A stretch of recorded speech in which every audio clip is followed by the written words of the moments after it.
हाँ दोस्तों, मोनालिसा का नया गाना रिकॉर्ड अक्षरा सिंह के साथ। जी हाँ दोस्तों, भोजपुरी की सबसे बढ़िया एक्टर दोस्तों अक्षरा सिंह को आप जानते होंगे। अब आपकी जानकारी के लिए बता दें, कुंभ के मेले की वायरल गर्ल मोनालिसा को भी आप जानते होंगे। दोस्तों मोनालिसा का नया गाना रिकॉर्ड हो चुका है दोस्तों, जो है दोस्तों अक्षरा सिंह के साथ मोनालिसा का एक नया गाना निकल कर आया सामने।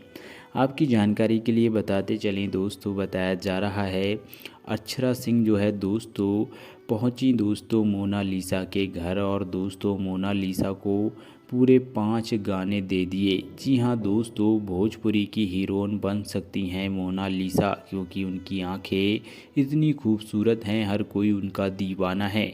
दोस्तों कुंभ के मेले में बेच रही माला वाली लड़की आजकल दोस्तों खबरों में है। अब बताया जा रहा है दोस्तों अक्षरा सिंह के साथ मोनालिसा का एक नया गाना रिकॉर्ड हो चुका है।